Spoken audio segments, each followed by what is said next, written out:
सबसे पहले तो हमें यह समझाइएगा कि किस किस को कौन कौन सी वजारत दी जा रही है। जो हमारे पास जरा से खबरें मिली हैं, क्या आप इसकी तस्दीक करते हैं कि ये ऐसे ही है? अर्ज है जी कि ये जो अभी काबीना में रद्दोबदल हो रहा है या काबीना बनाई जा रही है, ये किसी प्लान के तहत नहीं है, क्योंकि सुप्रीम कोर्ट का फ़ैसला आने के बाद जब वज़ीर आज़म अपने मनसब पर नहीं रहे तो उन्हें अचानक ये सब फैसले करने पड़े। तो मैं समझता हूँ कि ये बड़ी क्रेडिटेबल बात है कि ज़्यादा वक्त नहीं लगा, 3 दिन के अंदर अंदर ही उन्होंने ना सिर्फ ये कि वज़ीर आज़म का चुनाव कर लिया बल्कि अब उन्होंने कैबिनेट का भी चुनाव कर लिया है। लेकिन कल भी मुलाकात हुई, आज भी एक लंबी मुलाकात हुई, डेडलॉक कहाँ पर था, कन्फ्यूजन कहाँ पर थी? नहीं, इसमें कोई डेडलॉक की बात नहीं थी। चौधरी निसार अली खान जो इंटीरियर मिनिस्टर थे नवाज शरीफ साहब के साथ, उनका एक मौक़िफ़ था, उनको कुछ शिकायत थी जिनका उन्होंने पब्लिक में बयान भी कर दिया था। उनका मसला था ये नई जो एडमिनिस्ट्रेशन है शायद खाकान अब्बासी साहब की, वो चाहती थी कि चौधरी निसार अली खान ना सिर्फ कैबिनेट में रहें बल्कि वो जो इंटीरियर मिनिस्ट्री है उसका कलमदान भी उनके पास रहे, लेकिन वो रिलक्टेंट थे।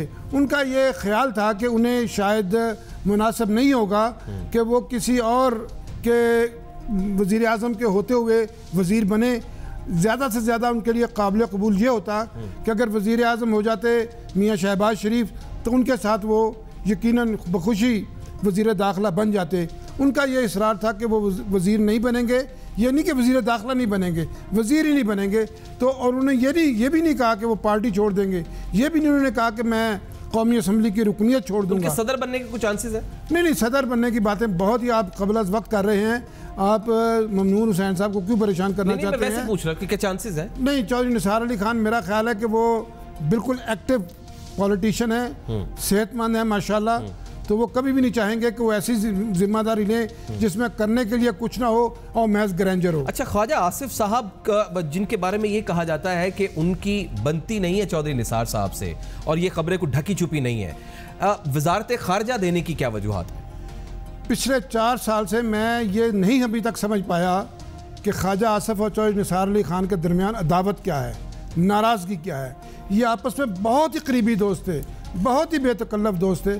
मालूम नहीं कि किस बात ने इनको एक दूसरे से दूर कर दिया। जहाँ तक वज़ीर ख़ारजा बनाने का ताल्लुक है, वज़ीर ख़ारजा के लिए बहुत दिनों से बहुत शोर मचाया जा रहा था। अब वज़ीर ख़ारजा के लिए ज़रूरी था कि एक आदमी जिसका कोई इंटरनेशनल एक्सपोजर हो उसको होना चाहिए और चीज़ों की अंडरस्टैंडिंग हो। मैं आपको बताऊँ, ख्वाजा आसिफ के बारे में बहुत कम लोगों को मालूम है कि बहुत ही वेल रेड पर्सन है।